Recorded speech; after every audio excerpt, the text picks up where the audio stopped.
Assalamualaikum warahmatullahi wabarakatuh. Kisah Sunan Kalijogo. Salatullah salamullah ala toha rasulillah. Salatullah salamullah ala yasin habibillah. Tawassalna bismillah wa bilhadi rasulillah wa kulli mujahidillah bi ahlil badri ya Allah. Nama asli Sunan Kalijogo yaitu Raden Mas Said. Beliau putra Adipati, yaitu Temenggung Wilatikta. Sunan Kalijogo murid Sunan Bonang, menggunakan kesenian sebagai media dakwah, wayang kulit dan tembang suluk. Beliau menggitar tembang suluk serta gundul pacul, karyanya tiang kayu tatal di Masjid Agung Demak, Jawa Tengah. Salatullah salamullah ala toha rasulillah. Salatullah salamullah ala yasin habibillah. Wassalamualaikum warahmatullahi wabarakatuh. Assalamualaikum warahmatullahi wabarakatuh. Sunan Kalijogo. Salatullah salamullah ala toha rasulillah. Salatullah salamullah ala yasin habibillah. Tawassalna bismillah wa bilhabi rasulillah wa kulli mujahidillah bi ahlil badri ya Allah. Nama asli Sunan Kalijogo yaitu Raden Mas Said. Beliau putra Adipati, yaitu Temenggung Wilatikta. Sunan Kalijogo murid Sunan Bonang, menggunakan kesenian sebagai media dakwah, wayang kulit dan tembang suluk. Beliau mengubah tembang suluk serta gundul-gundul pacul, karyanya tiang kayu tatal di Masjid Agung Demak, Jawa Tengah. Salatullah salamullah ala toha rasulillah. Salatullah salamullah ala yasin habibillah. Tawassalna bismillah wa bilhabi rasulillah wa kulli mujahidillah bi ahlil badri ya Allah. Wassalamualaikum warahmatullahi wabarakatuh. Assalamualaikum warahmatullahi wabarakatuh. Hunaka di sini di sana. Huna abi, hunaka umi, huna akhi, hunaka ukhti. Dalika jadi, dalika jaddati, ilam haula usrati. Abi ummi lalala, akhi ukhti lalala, uhibbuhum kulla yaumin. Abi ummi lalala, akhi ukhti lalala, uhibbuhum kulla yaumin. Sini ayahku, di sana ibuku, sini di sana saudaraku. Itu kakekku, itu nenekku, itu semua keluargaku. Ayah, ibu, lalala, saudaraku, lalala, ku cinta mereka setiap hari. Ayah, ibu, lalala, saudaraku, lalala, ku cinta mereka setiap hari. Wassalamualaikum warahmatullahi wabarakatuh. Assalamualaikum warahmatullahi wabarakatuh. Huna hunaka, di sini di sana. Huna abi, hunaka umi, huna akhi, hunaka ukhti. Dzalika jaddi, tilka jaddati, yang lam haulai usrati. Abi umi lalala, akhi ukhti lalala, uhibbuhum kula yaumin. Abi umi lalala, akhi ukhti lalala, uhibbuhum kula yaumin. Di sini ayahku, di sana ibuku, di sini di sana saudaraku. Itu kakekku, itu nenekku, tahulah itu semua keluargaku. Ayah, ibu, lalala, saudaraku, lalala, ku cintai mereka setiap hari. Ayah, ibu, lalala, saudaraku, lalala, ku cintai mereka setiap hari. Wassalamualaikum warahmatullahi wabarakatuh. Assalamualaikum warahmatullahi wabarakatuh. Hak dan kewajiban anak di rumah, sekolah, dan masyarakat. Hak anak terbagi tiga. Hak di rumah, di sekolah, dan di masyarakat. Kewajiban anak juga ada tiga. Di rumah, di sekolah, dan di masyarakat.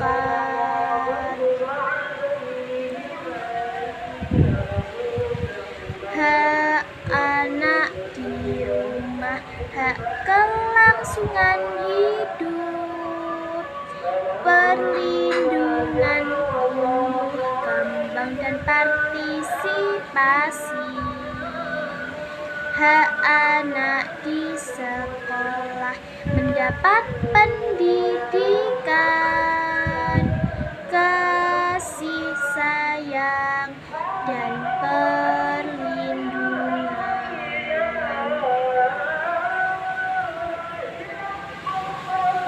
Hak anak di masyarakat sebagai warga, ia berhak mengembangkan kemampuannya, misalnya hobi atau kegemaran, dan kemampuan bersosialisasi.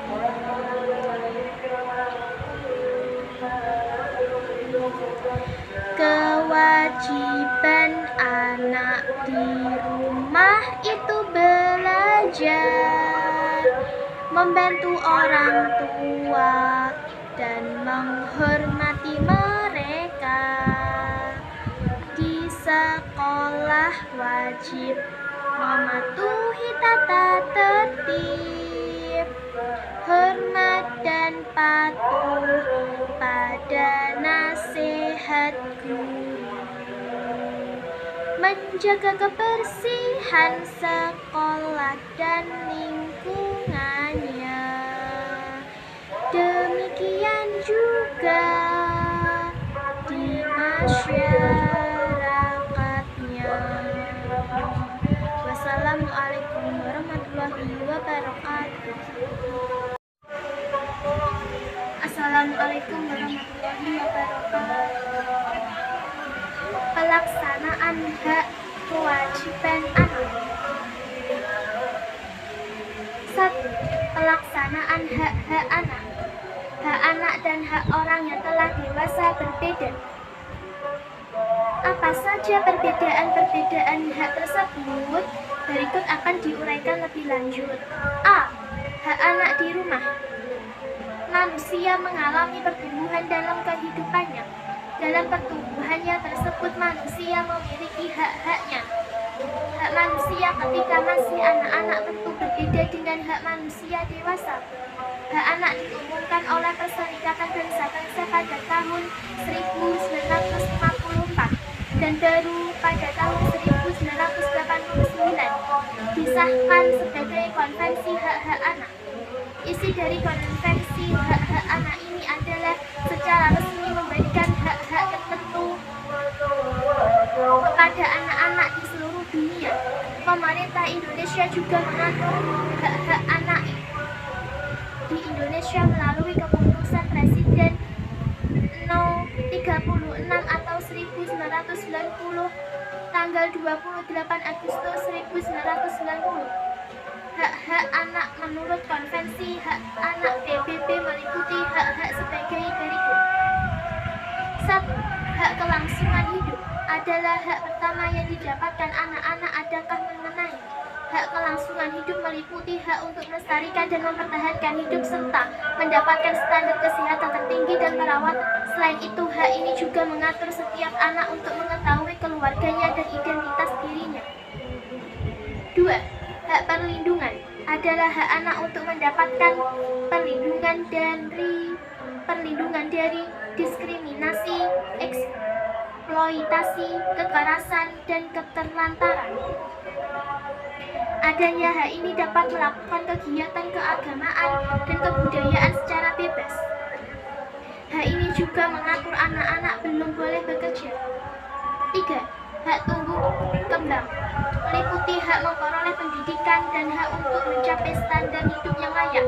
Standar hidup yang layak ini mencakup standar hidup untuk perkembangan fisik, mental, spiritual, moral, dan sosial.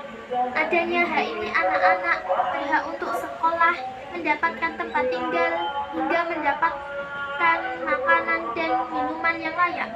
Selain itu, hak juga memberikan hak anak-anak untuk bermain dan mendapatkan istirahat yang cukup. 4.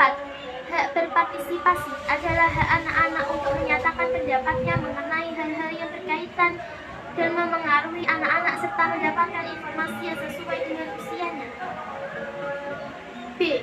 Pelaksanaan hak anak di sekolah. Hak anak di sekolah berbeda dengan hak anak di rumah. Berikut ini hak anak di sekolah. 1. Hak mendapatkan pendidikan. Hak utama anak di sekolah adalah memperoleh pendidikan, karena sekolah adalah tempat bagi setiap anak untuk belajar. Di sekolah berbagai fasilitas yang telah disediakan yang dapat digunakan untuk menunjang kelancaran belajar anak. Sekolah berkewajiban memberikan pendidikan terbaik bagi seluruh siswa-siswanya. 2. Hak mendapatkan kasih sayang. Selain mendapat pendidikan, anak juga mendapatkan kasih sayang. Di sekolah, anak-anak mendapatkan kasih sayang dari guru. Proses belajar mengajar akan lebih menyenangkan dan anak dapat belajar dengan lebih maksimal jika dilaksanakan dengan penuh kasih sayang. Kasih sayang yang diberikan guru juga akan menumbuhkan rasa percaya diri dan rasa saling menyayangi di antara siswa-siswa di sekolah. 3. Hak mendapatkan perlindungan. Karena sekolah adalah tempat bagi setiap anak untuk belajar. Di sekolah berbagai fasilitas yang telah disediakan yang dapat digunakan untuk menunjang kelancaran belajar anak. Sekolah berkewajiban memberikan pendidikan terbaik bagi seluruh siswa-siswanya. 2. Hak mendapatkan kasih sayang. Selain mendapat pendidikan, anak juga mendapatkan kasih sayang. Di sekolah, anak-anak mendapatkan kasih sayang dari guru. Proses belajar mengajar akan lebih menyenangkan dan anak dapat belajar dengan lebih maksimal jika dilaksanakan dengan penuh kasih sayang. Kasih sayang yang diberikan guru juga akan menumbuhkan rasa percaya diri dan rasa saling menyayangi di antara siswa-siswa di sekolah. 3. Hak mendapatkan perlindungan.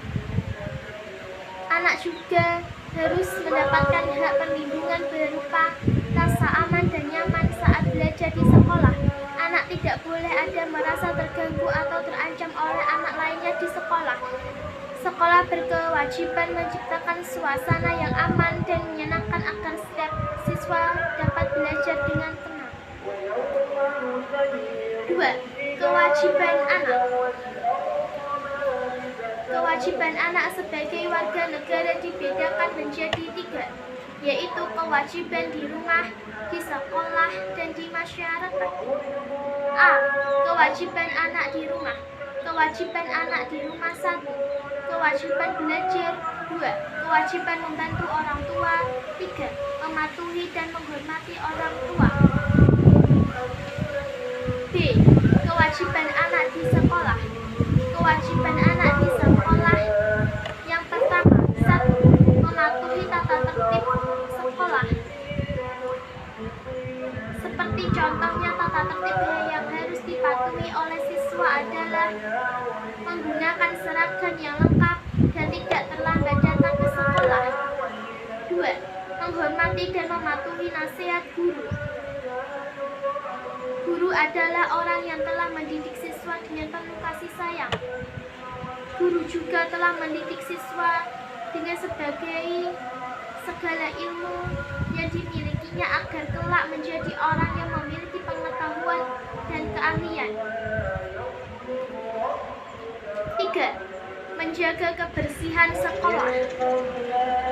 Menjaga kebersihan sekolah adalah kewajiban setiap warga sekolah, termasuk siswa-siswanya. Keadaan sekolah yang terjaga kebersihannya akan membuat suasana belajar menjadi nyaman. Kebiasaan baik menjaga kebersihan sekolah juga akan menumbuhkan kesadaran pada diri siswa untuk senantiasa menjaga kebersihan dimanapun mereka berada.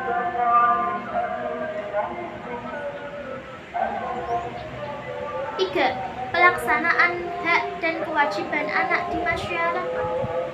Anak-anak merupakan bagian dari warga masyarakat. Oleh karena itu, anak juga memiliki hak dan kewajiban di lingkungan masyarakat. Anak berhak mengembangkan kemampuannya di masyarakat, baik dalam bentuk hobi atau kegemaran ataupun kemampuan bersosialisasi. Lingkungan masyarakat juga berkewajiban memberikan fasilitas yang memadai bagi anak-anak untuk mengembangkan potensi mereka. Wassalamualaikum warahmatullahi wabarakatuh. Assalamualaikum warahmatullahi wabarakatuh. Hak dan kewajiban anak di rumah, di sekolah, dan masyarakat. Hak anak itu terbagi 3. Hak di rumah, di sekolah, dan di masyarakat. Kewajiban anak juga ada 3, di rumah, di sekolah, dan di masyarakat. Hak anak di rumah, hak kelangsungan hidup, perlindungan tumbuh kembang dan partisipasi. Hak anak di sekolah mendapat pendidikan, kasih sayang, dan perlindungan. Hak anak di masyarakat seberga. Ia berhak mengembangkan kemampuannya, misalnya hobi atau kegemaran, dan kemampuan bersosialisasi. Kewajiban anak di rumah itu belajar membantu orang tua dan menghormati mereka. di sekolah wajib mematuhi tata tertib, hormat dan patuh pada nasihat guru, menjaga kebersihan sekolah dan lingkungannya. Demikian juga di masyarakatnya. Wassalamualaikum warahmatullahi wabarakatuh. Pelaksanaan hak, kewajiban, dan tanggung jawab dalam kehidupan sehari-hari. Dalam kehidupan sehari-hari, setiap warga negara memiliki peran yang berbeda. Dari masing-masing peran tersebut, warga negara tentu memiliki hak dan kewajiban yang berbeda-beda pula.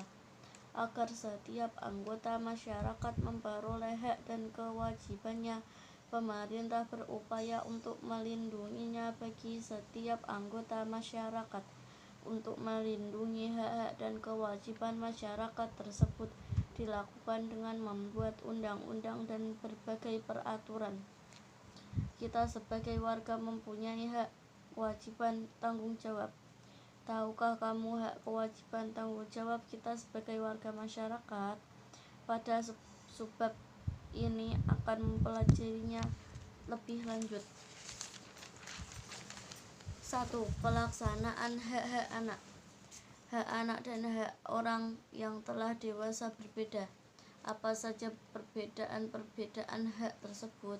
Berikut akan diuraikan lebih lanjut. A. Hak anak di rumah.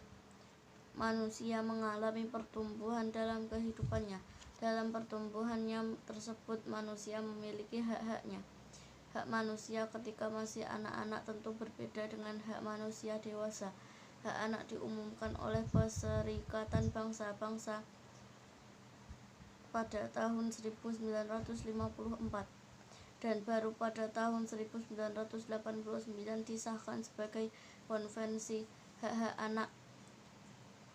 Hak-hak anak.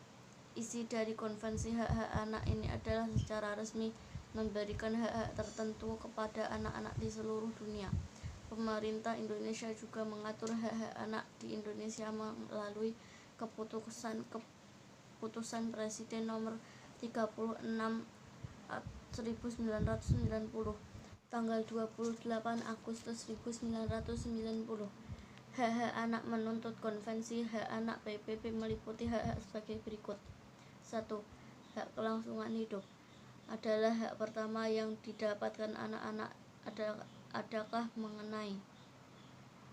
Hak kelangsungan hidup meliputi hak untuk melestarikan dan mempertahankan hidup serta mendapatkan standar kesehatan tertinggi dan perawatan yang sebaik-baiknya. Selain itu, hak ini juga mengatur setiap anak untuk mengetahui keluarganya dan identitas dirinya.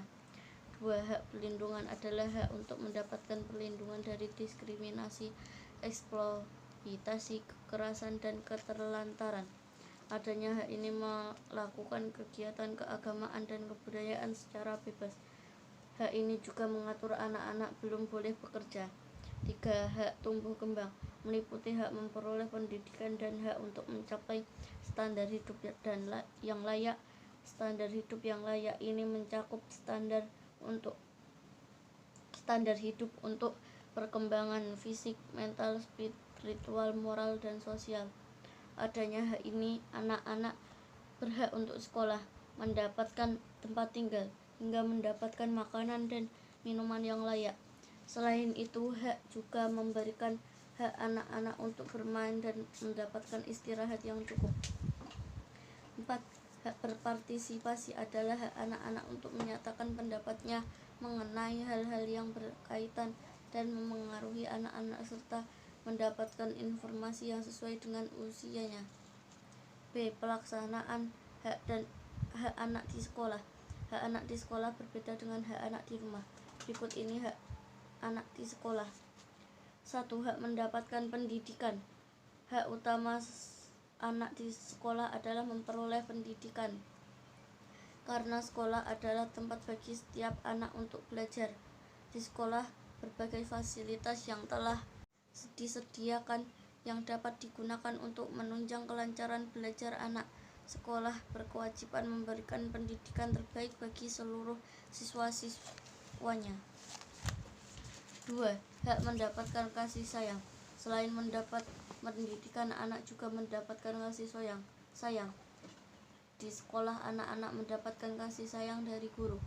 Proses belajar mengajar akan lebih menyenangkan, dan anak dapat belajar dengan lebih maksimal jika dilaksanakan dengan penuh kasih sayang.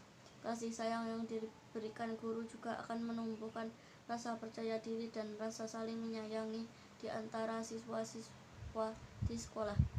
3. Hak mendapatkan perlindungan. Anak juga harus mendapatkan hak perlindungan berupa rasa aman dan nyaman saat belajar di sekolah. Anak tidak boleh ada merasa terganggu atau terancam oleh anak lainnya di sekolah. Sekolah berkewajiban menciptakan suasana yang aman dan menyenangkan agar setiap siswa dapat belajar dengan tenang. 2. Kewajiban anak. Kewajiban anak sebagai warga negara dibedakan menjadi 3, yaitu kewajiban di rumah, di sekolah, dan di masyarakat. A. Kewajiban anak di rumah. Kewajiban anak di rumah adalah belajar, membantu orang tua, dan menghormati orang tua. 1. Kewajiban belajar. Anak memiliki hak untuk bermain, tetapi ia juga tidak boleh melupakan kewajibannya untuk belajar. Belajar sangat penting bagi anak agar dapat menjadi anak yang memiliki kemampuan dan pengetahuan sebagai bekal hidupnya kelak. Belajar juga mendidik anak menjadi manusia yang berakhlak mulia dan sesuai dengan harapan agama dan masyarakat. 2. Kewajiban membantu orang tua. Setiap orang tua tentu sangat menyayangi anak-anaknya. Orang tua bekerja keras mencari nafkah, melindungi, dan mendidik anak-anaknya agar kelak menjadi anak yang mandiri dan berguna. Oleh karena itu, setiap anak berkewajiban membantu orang tua di rumah sesuai dengan kemampuannya. 3. Mematuhi dan menghormati orang tua. Setiap anak berkewajiban mematuhi dan menghormati orang tuanya, sebab orang tua di rumah adalah pelindung dan pengasuh anak di rumah. Orang tua juga akan mengasuh kita dengan kasih sayangnya. B. Kewajiban anak di sekolah. 1. Mematuhi tata tertib di sekolah. Setiap sekolah memiliki tata tertib agar kegiatan belajar mengajar dapat berjalan dengan baik. Setiap warga sekolah, termasuk siswa, wajib mengikuti semua tata tertib yang dikeluarkan sekolah. Contoh tata tertib yang harus dipatuhi oleh siswa adalah menggunakan seragam yang lengkap dan tidak terlambat datang ke sekolah. 2. Menghormati dan mematuhi nasihat guru. Guru adalah orang yang telah mendidik siswa dengan penuh kasih sayang. Guru juga telah mendidik siswa dengan segala ilmu yang dimilikinya agar kelak menjadi orang yang memiliki pengetahuan dan keahlian. Oleh karena itu, siswa harus senantiasa menghormati dan mematuhi nasihat guru sebagai orang tua siswa di sekolah.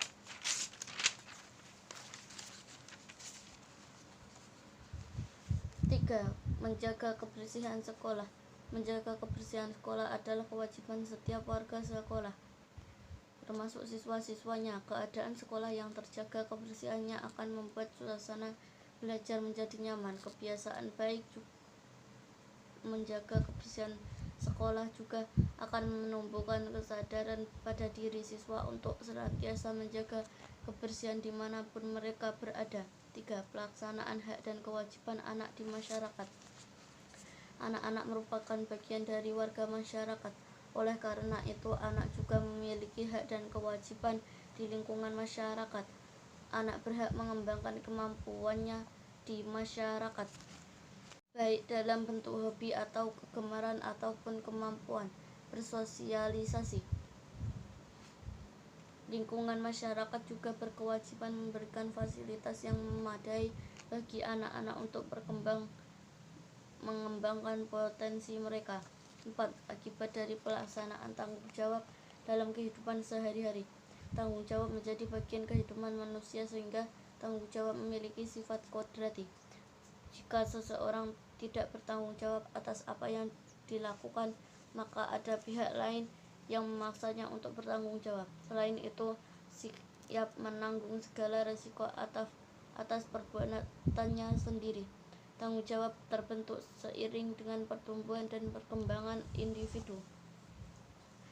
Tanggung jawab berasal dari dalam hati dan kemauan sendiri untuk melakukan kewajiban. Akibat positif dari sikap tanggung jawab. Berikut akibat positif jika setiap warga negara melaksanakan tanggung jawab. 1. Dengan sikap tanggung jawab, seorang warga akan dipercaya, dihormati, dan dihargai orang lain.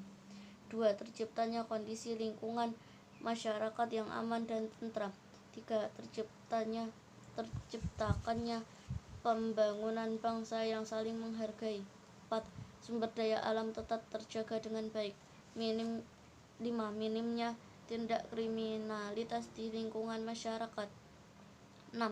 Terciptanya lingkungan yang bersih dan nyaman. B. Beberapa akibat jika setiap warga negara tidak melaksanakan tanggung jawab sebagai berikut. 1. Dikucilkan oleh masyarakat. 2. Tidak dihargai oleh masyarakat sekitar. 3. Tidak dianggap sebagai warga di lingkungan tempat tinggal. 4. Lingkungan menjadi kotor dan tidak nyaman karena warga yang tidak bertanggung jawab akan kebersihan lingkungan. 5. Tindak kriminalitas kerap terjadi karena antar warga tidak saling menjaga satu sama lain. Wassalamualaikum warahmatullahi wabarakatuh. Assalamualaikum warahmatullahi wabarakatuh. Perubahan sosial dan budaya. Perubahan sosial merupakan segala perubahan masyarakat yang mempengaruhi sistem sosialnya, nilai, sikap, pola perilaku mereka. Perubahan sosial terjadi karena unsur budaya yang berbeda, waktu sudut pandang masyarakat, pengaruh dan arah perkembangan. Perubahan sosial dan budaya karena adanya faktor-faktor intern dari masyarakat sendiri, ekstern dari luar masyarakat ini. Wassalamualaikum warahmatullahi wabarakatuh. Assalamualaikum warahmatullahi wabarakatuh. Bab tentang hakikat perubahan sosial budaya. Setiap masyarakat manusia selama hidup pasti mengalami perubahan. Perubahan dapat berupa perubahan yang tidak menarik dalam arti kurang mencolok. Ada pula perubahan yang pengaruhnya terbatas maupun yang luas, serta ada pula perubahan yang lambat sekali. Akan tetapi ada juga yang berjalan dengan cepat. Perubahan masyarakat dapat mengenal nilai-nilai sosial, norma-norma sosial, pola-pola perilaku organisasi, susunan lembaga kemasyarakatan, lapisan-lapisan dalam masyarakat, kekuasaan dan wewenang, interaksi sosial, dan lain sebagainya. 1. Pengertian perubahan sosial budaya. Perubahan sosial merupakan segala perubahan dalam masyarakat yang mempengaruhi sistem sosialnya, termasuk di dalamnya nilai-nilai, sikap-sikap, dan pola perilaku di antara kelompok-kelompok dalam masyarakat yang berpengaruh terhadap masyarakat yang bersangkutan, baik secara material maupun imaterial. Pengertian perubahan budaya adalah suatu keadaan dalam masyarakat yang terjadi karena ketidaksesuaian di antara unsur-unsur kebudayaan yang saling berbeda sehingga tercapai keadaan yang tidak serasi fungsinya bagi kehidupan. Perubahan dalam kebudayaan mencakup semua bagian, yaitu kesenian, ilmu pengetahuan, dan teknologi, bahkan perubahan dalam bentuk juga aturan-aturan organisasi sosial. Perubahan kebudayaan akan berjalan terus-menerus tergantung dari dinamika masyarakatnya. Perubahan sosial dan perubahan kebudayaan berbeda namun saling berkaitan. Perubahan perubahan sosial dan kebudayaan mempunyai satu aspek yang sama, yaitu kedua-duanya bersangkut paut dengan suatu penerimaan cara-cara baru atau suatu perbaikan dalam cara suatu masyarakat memenuhi kebutuhan-kebutuhannya. 2. Ciri-ciri perubahan sosial budaya. Perubahan sosial dapat diketahui karena adanya ciri-ciri tertentu. Ciri-ciri yang dimaksud sebagai berikut. A. Setiap masyarakat tidak akan berhenti berkembang karena mereka mengalami perubahan baik lambat maupun cepat. B.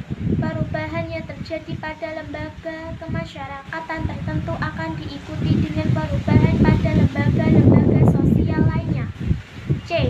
Perubahan sosial yang cepat dapat mengakibatkan terjadinya disorganisasi yang bersifat sementara sebagai proses penyesuaian diri.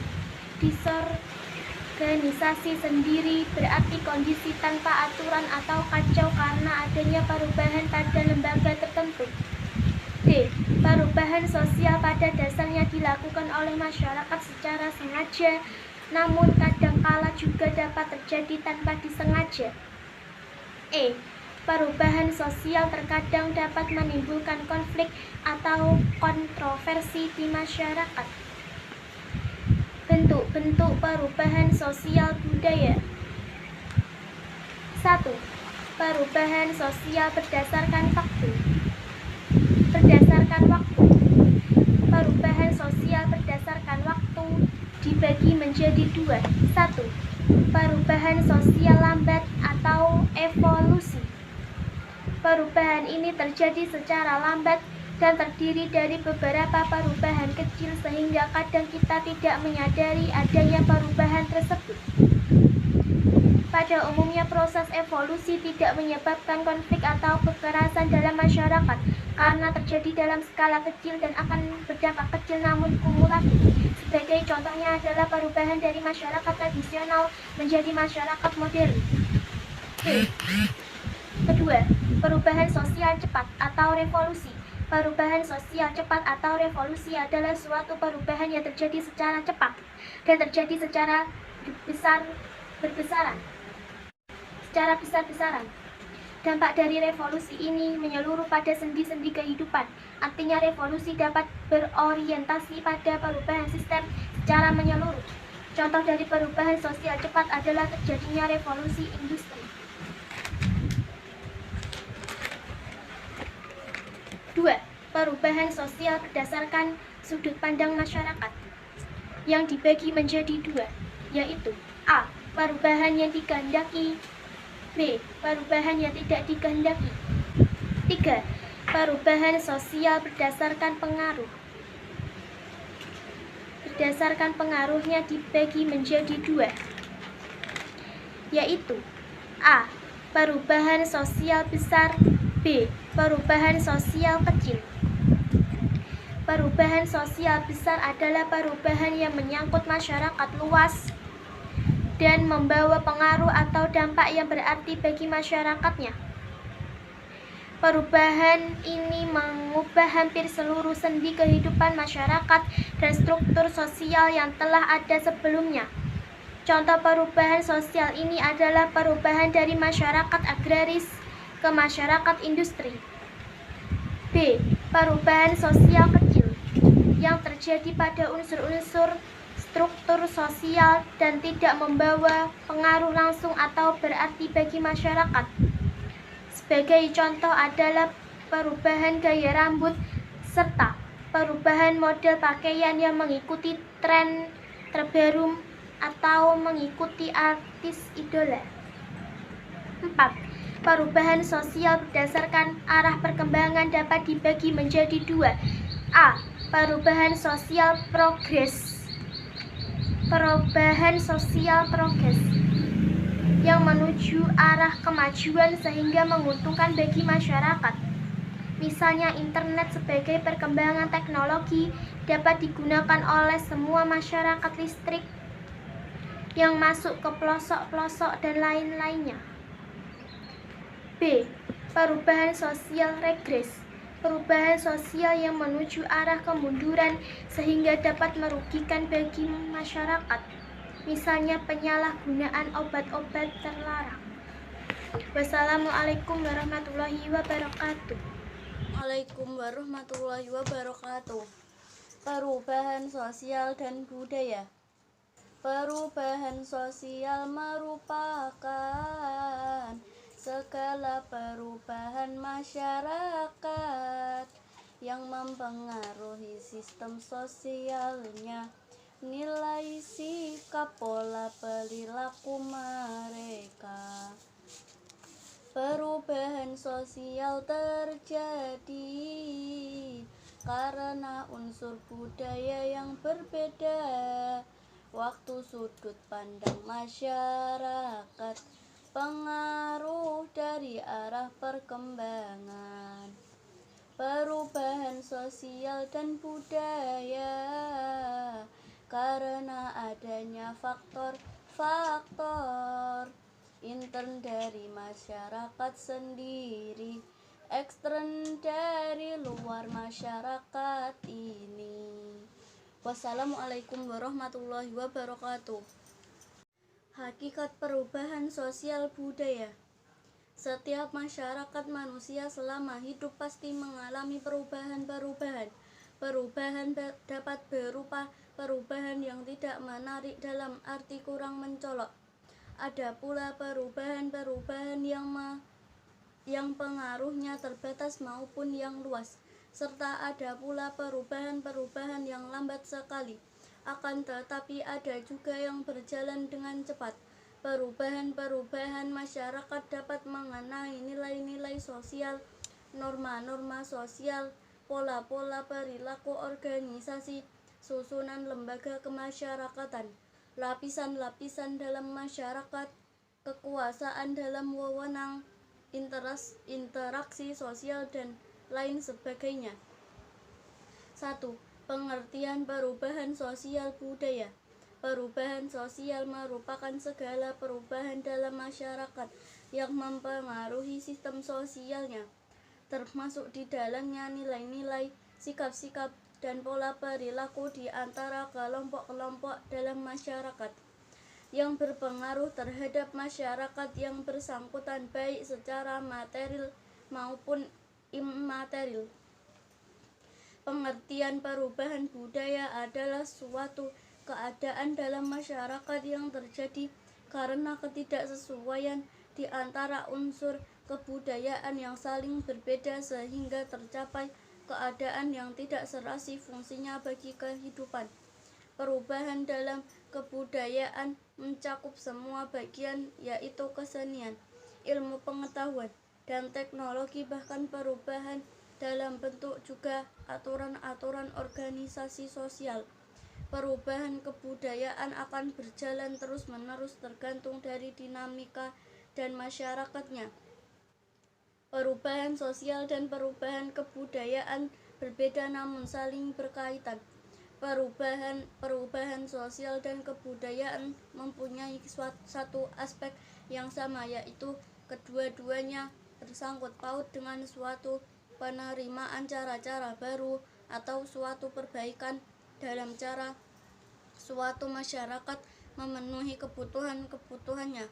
2. Ciri-ciri perubahan sosial budaya. Perubahan sosial dapat diketahui karena adanya ciri-ciri tertentu. Ciri-ciri yang dimaksud antara lain: A. Setiap masyarakat tidak akan berhenti berkembang karena mereka mengalami perubahan baik lambat maupun cepat. B. Perubahan yang terjadi pada lembaga kemasyarakatan tertentu akan diikuti dengan perubahan pada lembaga-lembaga sosial lainnya. C. Perubahan sosial yang cepat dapat mengakibatkan terjadinya disorganisasi yang bersifat sementara sebagai proses penyesuaian diri. Disorganisasi sendiri berarti kondisi tanpa aturan atau kacau karena adanya perubahan pada lembaga tertentu. D. Perubahan sosial pada dasarnya dilakukan oleh masyarakat secara sengaja, namun kadangkala juga dapat terjadi tanpa disengaja. Perubahan sosial terkadang dapat menimbulkan konflik atau kontroversi di masyarakat. Bentuk-bentuk perubahan sosial budaya. Perubahan-perubahan sosial yang terjadi dalam masyarakat dapat dibedakan atas beberapa bentuk, yaitu perubahan sosial berdasarkan waktu, perubahan sosial berdasarkan sudut pandang masyarakat, perubahan sosial berdasarkan pengaruh, dan perubahan sosial berdasarkan arah perkembangan. Perubahan sosial 1. Perubahan sosial berdasarkan waktu. Perubahan sosial berdasarkan waktu dibagi menjadi dua, yaitu A. Perubahan sosial lambat (evolusi). Perubahan ini terjadi secara lambat dan terdiri dari beberapa perubahan kecil sehingga kadang kita tidak menyadari adanya perubahan tersebut. Pada umumnya, proses evolusi tidak menyebabkan konflik atau kekerasan dalam masyarakat karena terjadi dalam skala kecil dan akan berdampak kecil namun kumulatif. Sebagai contohnya adalah perubahan dari masyarakat tradisional menjadi masyarakat modern. B. Perubahan sosial cepat (revolusi). Perubahan sosial cepat adalah suatu perubahan yang terjadi secara cepat dan terjadi secara besar-besaran. Dampak dari revolusi ini menyeluruh pada sendi-sendi kehidupan, artinya revolusi dapat berorientasi pada perubahan sistem secara menyeluruh. Contoh dari perubahan sosial cepat adalah terjadinya revolusi industri. 2. Perubahan sosial berdasarkan sudut pandang masyarakat. Perubahan sosial berdasarkan sudut pandang masyarakat dibagi menjadi dua, yaitu A. Perubahan yang dikehendaki. Perubahan ini terjadi karena memang sudah diperkirakan atau direncanakan oleh pihak yang akan melakukan perubahan. Oleh karena dikehendaki, maka ada perencanaan matang yang dilakukan dalam perubahan ini. Pihak yang merencanakan perubahan ini adalah pihak yang sudah mendapat kepercayaan dari masyarakat. Biasanya terjadi konflik sebelum perubahan tersebut benar-benar terjadi. Contohnya kegiatan pembangunan. B. Perubahan yang tidak dikehendaki. Perubahan yang tidak dikehendaki biasanya terjadi secara spontan atau terjadi tanpa kesengajaan. Perubahan ini biasanya terjadi karena di luar jangkauan masyarakat sehingga menimbulkan dampak sosial yang tidak diinginkan oleh masyarakat itu sendiri, misalnya terjadinya bencana alam. 3. Perubahan sosial berdasarkan pengaruh. Perubahan sosial berdasarkan pengaruhnya dibagi menjadi dua, yaitu A. Perubahan sosial besar. Perubahan sosial besar adalah perubahan yang menyangkut masyarakat luas dan membawa pengaruh atau dampak yang berarti bagi masyarakatnya. Perubahan ini mengubah hampir seluruh sendi kehidupan masyarakat dan struktur sosial yang telah ada sebelumnya. Contoh perubahan sosial ini adalah perubahan dari masyarakat agraris ke masyarakat industri. B. Perubahan sosial kecil. Perubahan yang terjadi pada unsur-unsur struktur sosial dan tidak membawa pengaruh langsung atau berarti bagi masyarakat. Perubahan ini dialami oleh salah satu unsur budaya tanpa memengaruhi unsur budaya yang lain. Sebagai contoh adalah perubahan gaya rambut serta perubahan model pakaian yang mengikuti tren terbaru ataupun mengikuti artis idola. 4. Perubahan sosial berdasarkan arah perkembangan. Perubahan sosial berdasarkan arah perkembangan dibagi menjadi dua, yaitu A. Perubahan sosial progres. Perubahan yang menuju arah kemajuan sehingga menguntungkan bagi masyarakat, misalnya internet sebagai perkembangan teknologi dapat digunakan oleh semua masyarakat, listrik yang masuk ke pelosok-pelosok dan lainnya. B. Perubahan sosial regres. Perubahan sosial yang menuju arah kemunduran sehingga dapat merugikan bagi masyarakat, misalnya penyalahgunaan obat-obat terlarang. Wassalamualaikum warahmatullahi wabarakatuh. Assalamualaikum warahmatullahi wabarakatuh. Macam-macam teks. Macam-macam teks itu beberapa teks investigasi dan teks deskripsi, teks fiksi sejarah dan teks sejarah, teks eksplanasi, serta teks yang lainnya. Macam-macam teks itu beberapa teks investigasi dan teks deskripsi, teks fiksi sejarah dan teks sejarah, teks eksplanasi. Teks investigasi beri info secara detail, deskripsi informasi secara garis besar, fiksi sejarah masa lalu dengan hayalan, sejarah kronologis lampau memang beneran. Eksplanasi itu teks menjelaskan proses suatu peristiwa alam dan sosial. Struktur teks eksplanasi: 1. Pernyataan umum, 2. Penjelasan isi, 3. Interpretasi. Wassalamualaikum warahmatullahi wabarakatuh. Assalamualaikum warahmatullahi wabarakatuh. Bab tentang teks eksplanasi. Artikel atau berita di media massa seperti surat kabar biasanya berisi tentang fenomena alam atau sosial. Contohnya berita tentang gempa bumi, terjadinya tsunami, atau berita unjuk rasa. Teks yang demikian dinamakan teks eksplanasi. 1. Pengertian dan ciri-ciri teks eksplanasi. Teks eksplanasi adalah teks yang menjelaskan tentang proses terjadinya atau terbentuknya suatu fenomena alam atau sosial. Teks eksplanasi dibuat untuk memberikan penjelasan kepada pembaca tentang proses terjadinya sesuatu. Teks eksplanasi memiliki ciri-ciri yang membedakannya dengan teks lainnya. Berikut ini ciri-ciri teks eksplanasi. A. Memuat informasi berdasarkan fakta. B. Hal yang dibahas yaitu suatu fenomena yang bersifat keilmuan atau berhubungan dengan ilmu pengetahuan. C. Sifatnya informatif dan tidak berusaha memengaruhi pembaca untuk percaya terhadap hal yang dibahas. 2. Struktur teks eksplanasi. Sama seperti teks lainnya, teks eksplanasi juga terdiri atas struktur-struktur penyusun. Struktur tersebut diuraikan sebagai berikut. A. Pernyataan umum. Pernyataan umum memuat tentang penjelasan umum mengenai peristiwa atau fenomena sosial, alam, dan lain-lain yang akan dijelaskan proses keberadaannya, proses terjadinya, atau proses terbentuknya.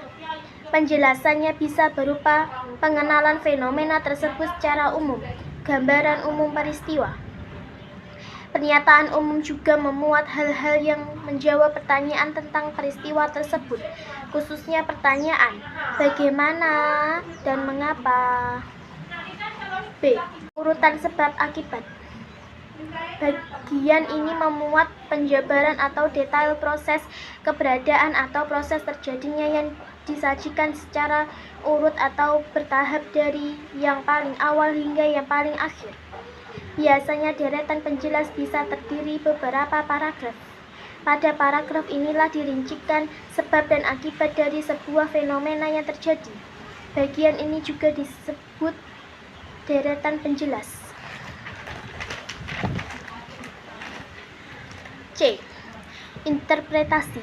Interpretasi atau opsional merupakan teks penutup eksplanasi yang sifatnya pilihan, yang artinya boleh ditulis atau boleh juga tidak. Teks penutup yang dimaksud adalah teks yang menjadi kesimpulan atau intisari dari pernyataan umum dan deretan penjelas yang sudah ditulis di paragraf-paragraf sebelumnya. Teks penutup sangat dianjurkan untuk ditulis sebagai penegasan apa yang sebenarnya kita tulis dalam teks eksplanasi tersebut. Wassalamualaikum warahmatullahi wabarakatuh. Assalamualaikum warahmatullahi wabarakatuh. Mengartikan surat Al-Qadar. A'udzu billahi minasyaitonir rajim. Bismillahirrahmanirrahim. Inna anzalnahu fi lailatul qadr. Sesungguhnya kami turunkan Quran pada malam kemuliaan. Wa ma adraka ma lailatul qadr. Dan tahukah kamu apakah malam kemuliaan itu? Lailatul Qadri khairum min alfi syahr. Malam kemuliaan itu lebih baik dari 1000 bulan. Tanazzalul malaikatu warruhu fiha biidzni rabbihim min kulli amr. Malam itu turun malaikat Jibril dengan izin Tuhannya. Ruh Jibril dengan izin Tuhannya mengatur semua urusan. Salamun hiya hatta matla'il fajr. Sejahteralah malam itu sampai terbit fajar. Inna anzalnahu fi lailatul qadr. Sesungguhnya kami turunkan Quran pada malam kemuliaan.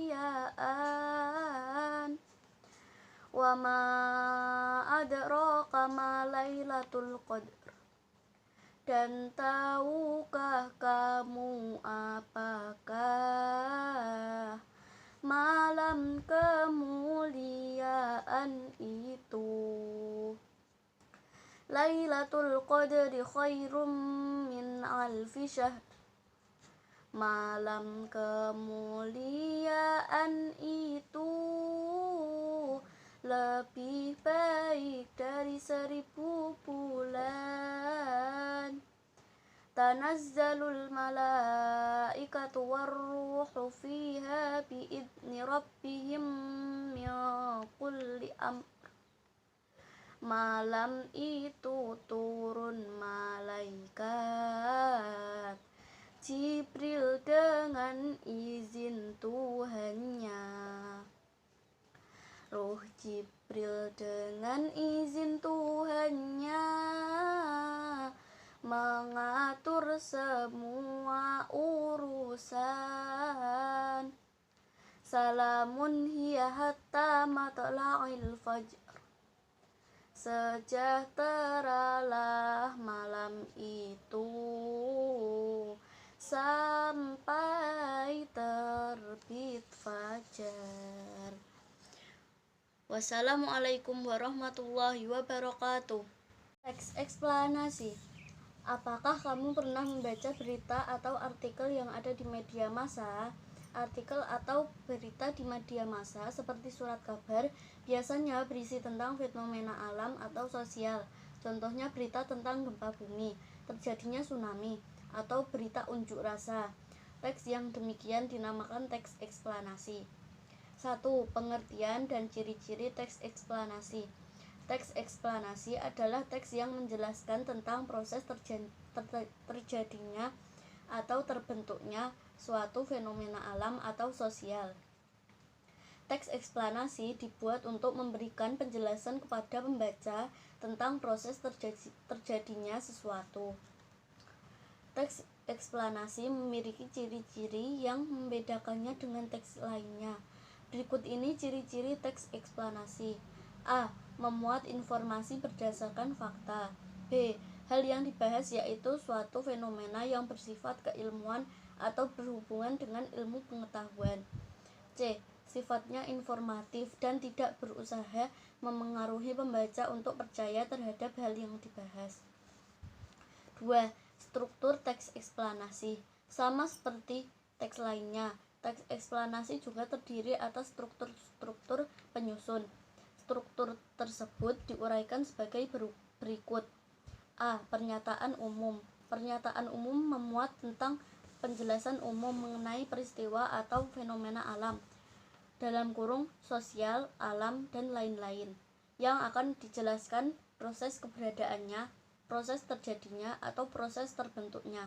Penjelasannya bisa berupa pengenalan fenomena tersebut secara umum, dalam kurung gambaran umum peristiwa. Pernyataan umum juga memuat hal-hal yang menjawab pertanyaan tentang peristiwa terbentuk tersebut, khususnya pertanyaan bagaimana dan mengapa. B. Urutan sebab akibat. Bagian ini memuat penjabaran atau detail proses keberadaan atau proses terjadinya yang disajikan secara urut atau bertahap dari yang paling awal hingga yang paling akhir. Biasanya deretan penjelas bisa terdiri beberapa paragraf. Pada paragraf inilah dirincikan sebab dan akibat dari sebuah fenomena yang terjadi. Bagian ini juga sering disebut deretan penjelas.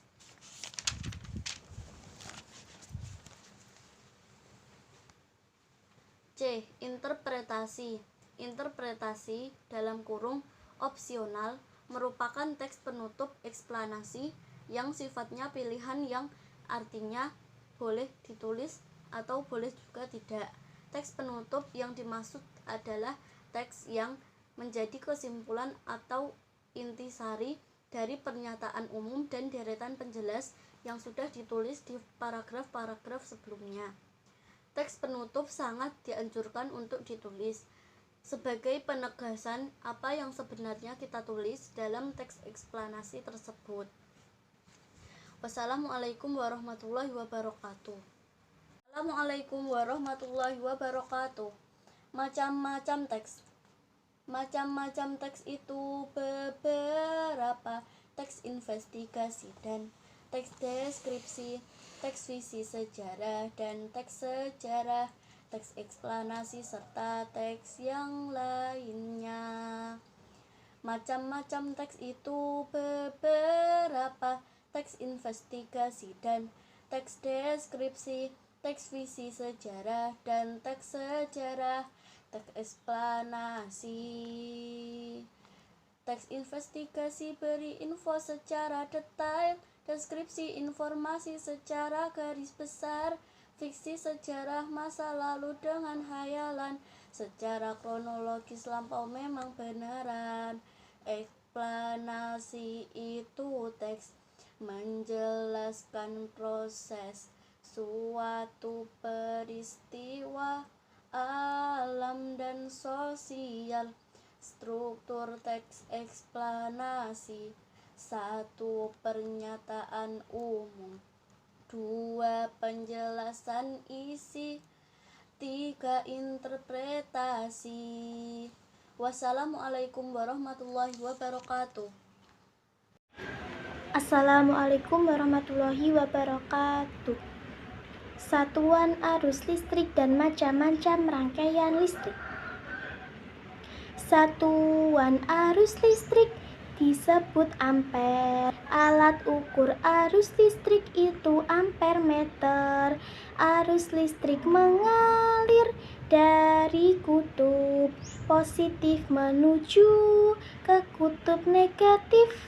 Rangkaian listrik ada beberapa. Secara garis besar itu ada 3. Rangkaian seri, rangkaian paralel, serta lainnya. Rangkaian campuran. Rangkaian listrik ada beberapa. Secara garis besar itu ada 3 rangkaian seri, rangkaian paralel, serta lainnya rangkaian campuran. Bahan dapat menghantarkan arus listrik konduktor, bahan yang tak dapat menghantarkan arus listrik isolator, penyambung dan pemutus aliran listrik saklar, alat pengaman konsleting listrik itu sekring, penyambung dan pemutus aliran listrik saklar, alat pengaman konsleting listrik itu sekring. Wassalamualaikum warahmatullahi wabarakatuh. Assalamualaikum warahmatullahi wabarakatuh. Bab tentang jenis-jenis rangkaian listrik.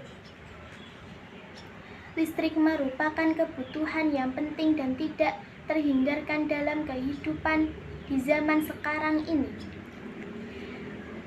Hampir semua peralatan yang kita gunakan sehari-hari menggunakan listrik. Bagaimana listrik dapat mengalir sehingga dapat digunakan untuk menyalakan berbagai peralatan elektronik? Listrik mengalir melalui suatu penghantar. Penghantar listrik dihubungkan dalam suatu rangkaian. Rangkaian listrik adalah susunan komponen-komponen listrik yang dihubungkan pada sebuah sumber listrik. Arus listrik hanya dapat mengalir pada rangkaian tertutup, yaitu rangkaian yang tidak memiliki ujung dan pangkal. Sebaliknya, rangkaian yang memiliki ujung dan pangkal disebut rangkaian terbuka.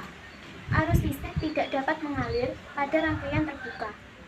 Rangkaian listrik dapat terdiri atas beberapa komponen listrik yang sama, misalnya beberapa lampu atau beberapa baterai. Susunan komponen listrik dalam rangkaian dapat dibedakan menjadi 3, yaitu rangkaian listrik seri, paralel, dan campuran. 1. Rangkaian listrik seri. Pada rangkaian seri, komponen listrik dipasang secara berurutan. Rangkaian seri disebut juga rangkaian tak bercabang. Contoh rangkaian seri adalah lampu senter. Rangkaian yang disusun seri pada lampu senter adalah baterai, karena hanya terdapat satu lampu pada senter. Hal tersebut yang menyebabkan lampu senter menyala sangat terang namun baterainya cepat habis. Penyusunan komponen secara seri memiliki beberapa kelebihan dan kekurangan, antara lain sebagai berikut. A. Kelebihan rangkaian seri. 1. Proses pembuatan rangkaian seri cukup mudah karena bentuknya yang sederhana. 2. Hemat biaya karena tidak membutuhkan banyak kabel dan saklar, cukup satu saklar. 3. Tidak sulit untuk melakukan pemeriksaan saat terjadi kerusakan karena tidak banyak komponen yang harus diperiksa. B. Kekurangan rangkaian seri. 1. Jika salah satu komponen rusak, maka seluruh komponen akan mati ataupun tidak berfungsi. 2. Saat dipasang beberapa lampu, maka nyala lampu tidak sama terang. 3. Penggunaan listrik tidak efisien karena hambatan total rangkaian yang besar sehingga lebih boros energi. 2. Rangkaian listrik paralel. Pada rangkaian paralel, komponen listrik dipasang secara bersusun atau berjajar. Rangkaian paralel disebut juga rangkaian bercabang. Rangkaian paralel dapat ditemukan pada lampu lalu lintas dan instalasi listrik di rumah-rumah. Penyusunan komponen secara paralel memiliki beberapa kelebihan dan kekurangan, antara lain sebagai berikut. A. Kelebihan rangkaian paralel. 1. Penggunaan listrik lebih efisien karena hambatan total rangkaian paralel yang kecil sehingga lebih hemat energi. 2. Saat dipasang beberapa lampu, maka seluruh lampu menyala sama terang. 3. Jika salah satu lampu atau komponen rusak, maka lampu atau komponen yang lain tetap menyala atau berfungsi karena masing-masing bekerja secara bebas tanpa dipengaruhi komponen lain. B. Kekurangan rangkaian paralel. 1. Proses pembuatan rangkaian paralel cukup rumit karena bentuknya yang tidak sederhana. banyak percabangan. 2. Boros biaya karena membutuhkan komponen yang banyak, kabel dan saklar. 3. Semakin banyak percabangan, maka kuat arus akan menurun. 3. Rangkaian listrik campuran. Apa yang dimaksud dengan rangkaian listrik campuran? Bagaimana cara menyusun rangkaiannya? Apa saja keunggulan rangkaian listrik campuran? Adanya kelebihan dan kekurangan pada rangkaian seri dan paralel, menjadikan banyak orang menggabungkan keduanya untuk mendapatkan rangkaian listrik yang lebih baik. Rangkaian perpaduan antara rangkaian seri dan paralel ini disebut rangkaian campuran. Wassalamualaikum warahmatullahi wabarakatuh.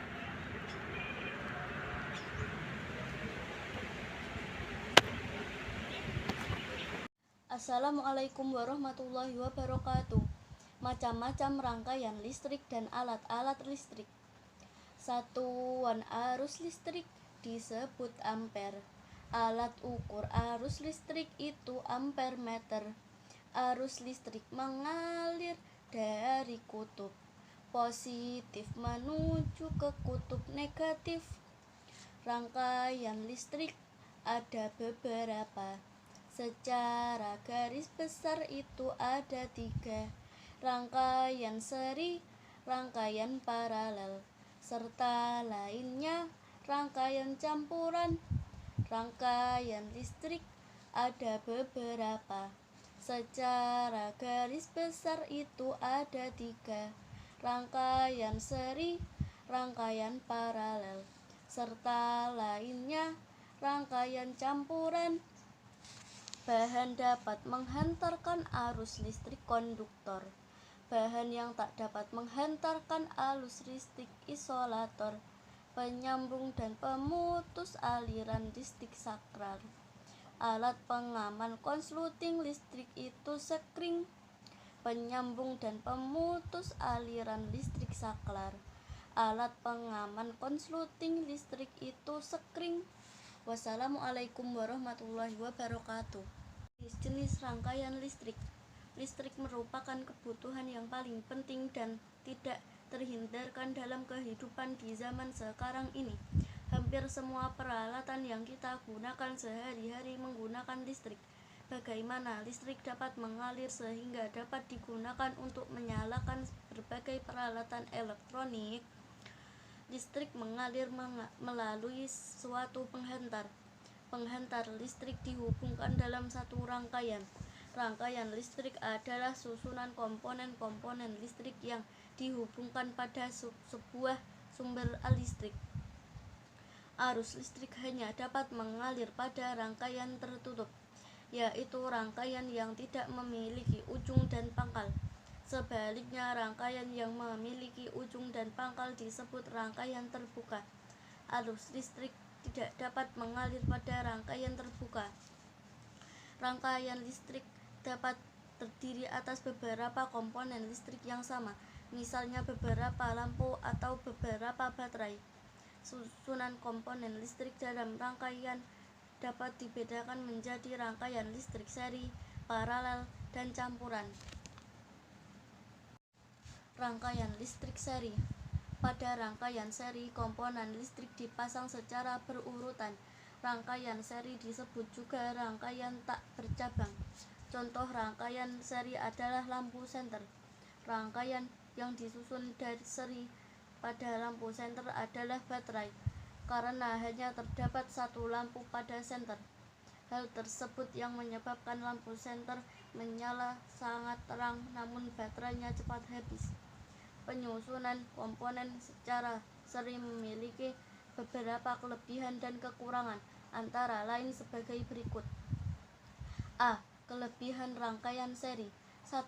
Proses pembuatan rangkaian seri cukup mudah karena bentuknya yang sederhana. 2. Hemat biaya karena tidak membutuhkan banyak kabel dan saklar, cukup satu saklar. 3. Tidak sulit untuk melakukan pemeriksaan saat terjadi kerusakan karena tidak banyak komponen yang harus diperiksa. B. Kekurangan rangkaian seri. 1. Jika salah satu komponen rusak, maka seluruh komponen akan mati ataupun tidak berfungsi. 2. Saat dipasang beberapa lampu, maka nyala lampu tidak sama terang. 3. Penggunaan listrik tidak efisien dalam hambatan total rangkaian yang besar sehingga lebih boros energi. 2. Rangkaian listrik paralel. Pada rangkaian paralel, komponen listrik dipasang secara bersusun atau berjajar. Rangkaian paralel disebut juga rangkaian bercabang. Rangkaian paralel dapat ditemukan pada lampu lalu lintas dan instalasi listrik di rumah-rumah. Penyusun komponen secara paralel memiliki beberapa kelebihan dan kekurangan, antara lain sebagai berikut. A. Kelebihan rangkaian paralel. 1. Penggunaan listrik lebih efisien karena hambatan total rangkaian paralel yang kecil sehingga lebih hemat energi.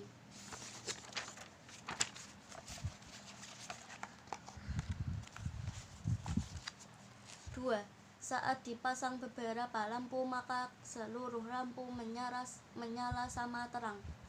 3. Jika salah satu lampu atau komponen rusak, maka lampu atau komponen yang lain tetap menyala atau berfungsi karena masing-masing bekerja secara bebas tanpa dipengaruhi komponen lain. B. Kekurangan rangkaian paralel. 1. Proses pembuatan rangkaian paralel cukup rumit karena bentuknya yang tidak sederhana, banyak percabangan. 2. Boros biaya karena membutuhkan komponen yang banyak, kabel dan saklar.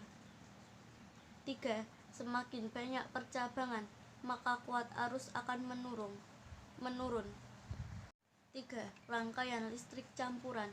Tahukah kamu apa yang dimaksud dengan rangkaian listrik campuran? Bagaimana cara menyusun rangkaiannya? Apa saja keunggulan rangkaian listrik campuran?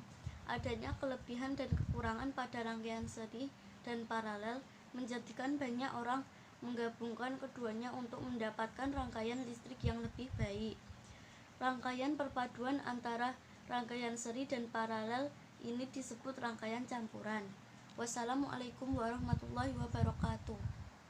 Assalamualaikum warahmatullahi wabarakatuh. Perubahan sosial merupakan segala perubahan masyarakat yang mengaruhi sistem sosialnya. Nilai sikap pola perilaku mereka. Perubahan sosial terjadi karena unsur budaya yang berbeda, waktu surut padang masyarakat, pengaruh dan arah perkembangan perubahan sosial dan budayanya. Karena adanya faktor-faktor inter dari masyarakat sendiri, interan dari dua masyarakat ini. Wassalamualaikum warahmatullahi wabarakatuh.